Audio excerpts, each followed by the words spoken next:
warahmatullahi wabarakatuh. Mohon izin memperkenalkan diri. Nama saya Gilang Tuhan Agusti.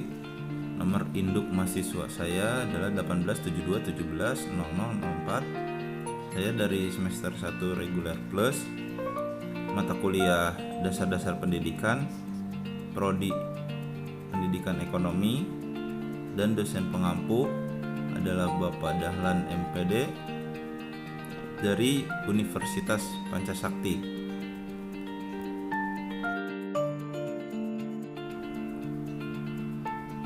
Oke, di sini saya akan sedikit yaitu menjelaskan tentang hakikat manusia ya dan hakikat pendidikan. Nah, keberadaan manusia dari sejak lahir terus mengalami perubahan, baik secara fisik maupun psikologis. Nah, manusia yang merupakan makhluk hidup dengan akal budi itu memiliki potensi untuk terus melakukan perkembangan. Nah, sifat pengembangan manusia menunjukkan sisi dinamisnya. Artinya, perubahan terjadi secara terus-menerus pada manusia. Nah, salah satu pengembangan manusia yaitu melalui pendidikan. Nah, melalui pendidikan ini manusia berharap nilai-nilai kemanusiaan diwariskan serta terinternalisasi dalam watak dan kepribadian. Nah, nilai-nilai kemanusiaan menjadi panutan manusia untuk hidup berdampingan dengan manusia lainnya. Nah, upaya pendidikan ini melalui internalisasi nilai-nilai kemanusiaan yaitu untuk menuntun memanusiakan manusia. Nah, oleh karena itu pendidikan menjadi kebutuhan dari manusia. Setiap manusia dilahirkan dengan potensi untuk membedakan baik dan buruk serta potensi untuk berbuat baik dan buruk. Nah, tanpa pendidikan, potensi buruk dalam diri manusia akan tetap berkembang. Sementara potensi baiknya akan sulit berkembang. Nah, bahkan pendidikan yang keliru pun akan mengakibatkan potensi buruk pada diri manusia ya. Melalui pendidikan ini diharapkan potensi baik dalam diri manusia itu berkembang, sementara potensi buruknya ditekan agar tidak berkembang. Nah, berdasarkan hal tersebut maka dapat diartikan bahwa keberadaan manusia di muka bumi sangat erat hubungannya dengan pendidikan. Karena kebutuhan akan pendidikan menjadi salah satu hal yang tidak terelakkan pada fase sejarah peradaban manusia. Nah, dalam pendidikan, pendidik perlu memahami hakikat manusia, yaitu sebagai makhluk individu, sosial, dan religi. Yang pertama ada hakikat manusia. Nah, manusia diciptakan oleh Tuhan sebagai makhluk hidup. Itu paling sempurna melebihi ciptaan Tuhan yang lainnya. Nah, manusia terdiri dari jiwa dan raga yang dilengkapi dengan akal, pikiran, serta hawa nafsu. Tuhan menanamkan akal dan pikiran kepada manusia agar dapat digunakan untuk kebaikan mereka masing-masing dan untuk orang yang ada di sekitar mereka. Manusia diberikan hawa nafsu agar mampu tetap hidup di bumi ini, yaitu menjelaskan bahwa manusia sebagai makhluk individu berarti mempunyai keperluan, kepentingan, atau cita-cita yang berbeda-beda di dalam suatu hal. Nah, sedangkan manusia sebagai makhluk sosial memiliki ciri hidup berkelompok, memiliki kemampuan berkomunikasi, kesamaan rasa atau bekerjasama yang dirangkum dalam nilai-nilai kesatuan, nilai solidaritas, nilai kebersamaan, dan nilai berorganisasi. Nah, manusia ini sebagai makhluk sosial memiliki fungsi biologis, proteksi, sosialisasi atau pendidikan, suportif, dan ekspresif. Dari fungsi-fungsi ini diharapkan bukan saja menjadi landasan materi kegiatan dan bahkan pendekatan proses-proses dalam merancang, mengoperasikan, mengevaluasi program pendidikan secara non-formal. Nah, hakikat manusia adalah yang pertama adalah makhluk yang memiliki tenaga dalam yang dapat menggerakkan hidupnya untuk memenuhi kebutuhannya. Yang kedua adalah individu yang memiliki sifat rasional yang bertanggung jawab atas tingkah laku, intelektual, dan sosial yang mampu mengarahkan dirinya ke tujuan yang positif, yaitu mampu mengatur dan mengontrol dirinya untuk menentukan nasibnya sendiri. Yang ketiga, makhluk yang dalam proses menjadi berkembang dan terus berkembang tidak pernah selesai itu ya, atau tidak pernah tuntas selama hidupnya, artinya mengalami terus perkembangan ya. Yang keempat adalah individu yang dalam hidupnya selalu melibatkan dirinya dalam usaha mewujudkan dirinya sendiri. membantu orang lain dan membuat dunia lebih baik untuk ditempati. Nah, suatu keberadaan yang berpotensi yang perwujudannya yaitu merupakan keterdugaan dengan potensi yang tak terbatas. Nah, yang kelima adalah makhluk Tuhan yang berarti adalah makhluk yang mengandung kemungkinan baik dan jahat. Terakhir ada individu yang sangat dipengaruhi oleh lingkungan, terutama lingkungan sosial. Bahkan ia tidak bisa berkembang nih sesuai dengan martabat kemanusiaannya tanpa hidup di dalam lingkungan sosial tersebut. Ya, yang pertama ada manusia sebagai makhluk individu. Nah, individu ini berasal dari kata Latin yaitu individuum.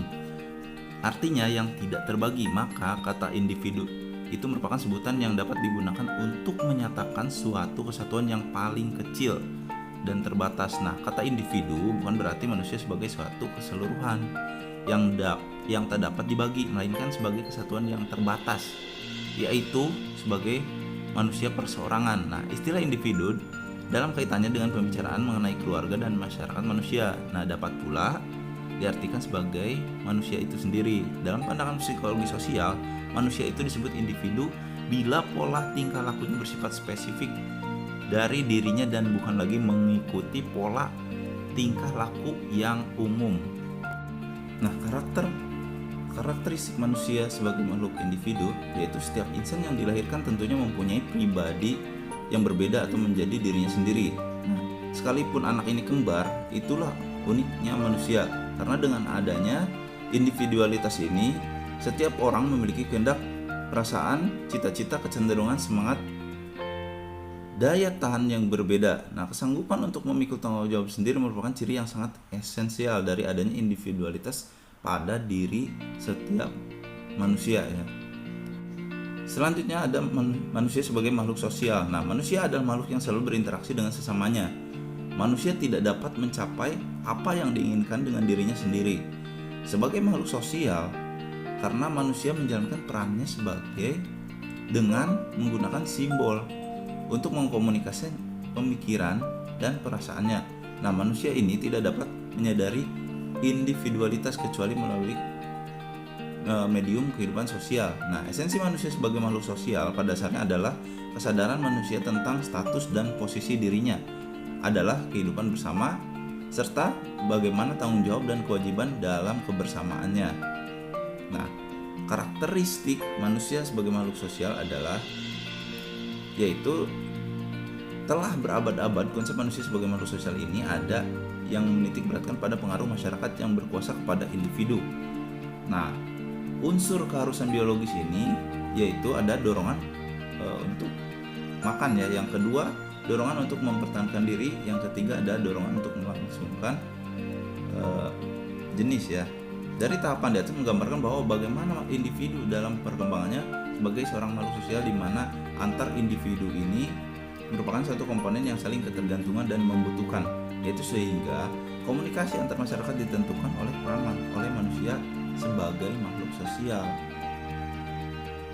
Nah, selanjutnya adalah kedudukan manusia sebagai makhluk sosial. Nah, manusia sebagai makhluk sosial artinya manusia menjadi sebagai warga masyarakat. Dalam kehidupan sehari-hari, manusia tidak dapat hidup sendiri atau mencukupi kebutuhannya sendiri. Selanjutnya adalah manusia sebagai etika. Nah, hal yang terpenting untuk membangun pemahaman suatu ilmu secara utuh bisa dilakukan dengan mencari asal-usul, alasan, dan segala hal terkait dengan perkembangan ilmu tersebut. Begitu juga dengan istilah yang muncul berkaitan dengan definisi suatu cabang keilmuan tertentu yang harus ada kesimpulan dan yang membawa alasan mengapa istilah itu dimunculkan. Nah, dengan mengetahui perkembangan istilah tersebut, setiap orang mampu memahami hal yang dimaksudkan istilah tersebut secara menyeluruh. Nah, bukan hanya mengartikannya secara sembarangan atau berpendapat menggunakan istilah tersebut semaunya sendiri. Nah, meskipun istilah tersebut mengalami perubahan makna, harus diterangkan bagaimana proses perubahan istilah tersebut terjadi, yaitu dikaitkan dengan berbagai aspek. Salah satunya aspek penggunaannya, yaitu dalam memahami urgensi, pemahaman etika dan estetika budaya. Nah, kita harus memahami perkembangan dari dua istilah, etika dan estetika. Etika berasal dari Yunani yaitu ethos. Secara etimologis, etika adalah ajaran tentang baik buruk. Etika sama artinya dengan moral, mores dalam bahasa Latinnya ya, yang berbicara tentang predikat nilai susila atau tidak susila, baik dan buruk. Nah, etika pada perkembangannya terbagi atas usaha untuk melakukan perbuatan baik dan usaha untuk keindahan sehingga menimbulkan rasa senang terhadap suatu kebaikan. Nah, sedangkan estetika sendiri merupakan pemisahan dari pengertian etika yang mengkhususkan pada usaha untuk keindahannya saja. Selanjutnya ada manusia sebagai makhluk agama. Nah, aspek keberagaman merupakan salah satu karakteristik esensial eksistensi manusia yang terungkap dalam bentuk pengakuan atau keyakinan akan kebenaran suatu agama yang diwujudkan dalam sikap dan perilakunya. Hal ini terdapat pada manusia manapun, baik dalam rentang waktu dulu, sekarang maupun yang akan datang. Nah, maupun dalam rentang geografis di mana manusia berada. Nah, keberagaman ini menyeratkan adanya pengakuan dan pelaksanaan yang sungguh atas suatu agama. Selanjutnya adalah hakikat pendidikan. Nah, dalam kamus bahasa Indonesia, pendidikan berasal dari kata dasar didik, yaitu mendidik, yaitu memelihara dan memberi latihan atau ajaran pimpinan mengenai akhlak dan kecerdasan pikiran. Sedangkan pendidikan ini mempunyai pengertian proses pengubahan dan tata laku seseorang atau kelompok orang yang dalam usahanya mendewasakan manusia melalui upaya pengejaran dan latihan proses perluasan dan cara mendidik. Nah, apa sih pengertian pendidikan itu? Nah, pendidikan menurut pakar dari luar negeri ini ada dari John Dewey, memaknai pendidikan sebagai proses pembaruan makna-makna pengalaman lewat transmisi insidental atau intensional. Nah, dengan usaha demikian, pendidikan membantu manusia merealisasikan segala kemampuan yang ada dalam dirinya untuk menjadi pribadi yang mandiri. Ialah sesuatu yang penting yang harus kelihatan dalam kegunaannya.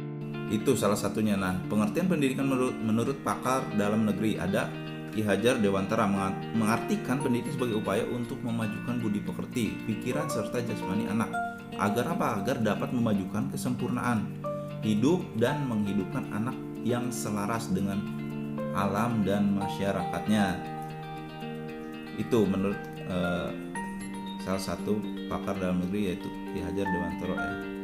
Kesimpulannya adalah manusia itu merupakan makhluk religius yang dianugerahi ajaran-ajaran yang dipercaya yang didapatkan melalui bimbingan demi kemaslahatan dan keselamatannya. Nah, manusia sebagai makhluk beragama mempunyai kemampuan menghayati pengalaman diri dan dunianya, yaitu menurut agama masing-masing tentunya. Nah, manusia ini diciptakan Tuhan Yang Maha Esa Kuasa di muka bumi ini sebagai makhluk yang paling sempurna dibandingkan dengan makhluk lainnya. Melalui kesempurnaannya itu, manusia bisa berpikir, bertindak, berusaha, dan bisa menentukan mana yang benar dan mana yang baik. Nah, di sisi lain, manusia meyakini bahwa dia memiliki keterbatasan dan kekurangan.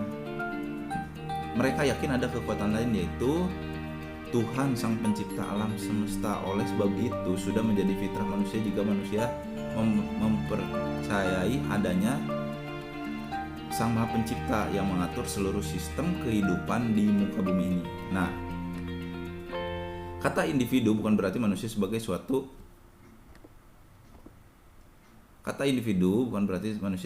keseluruhan yang tak dapat dibagi, melainkan sebagai kesatuan yang terbatas, yaitu sebagai manusia perseorangan. Nah, istilah individu ini dalam kaitannya dengan pembicaraan mengenai keluarga dan masyarakat manusia dapat pula diartikan sebagai manusia. Nah, dalam pandangan psikologi sosial, manusia itu disebut individu bila pola tingkah lakunya bersifat spesifik dirinya dan bukan lagi mengikuti pola tingkah laku umum. Nah, manusia merupakan makhluk yang selalu berinteraksi dengan sesamanya. Manusia tidak dapat mencapai apa yang diinginkan dengan dirinya sendiri. Nah, sebagai makhluk sosial, karena manusia menjalankan perannya, yaitu dengan menggunakan simbol untuk mengkomunikasikan pemikiran dan perasaannya. Mungkin hanya itu yang dapat saya sampaikan. Atas segala kekurangannya saya mohon maaf. Billahi taufiq wal hidayah. Assalamualaikum warahmatullahi wabarakatuh.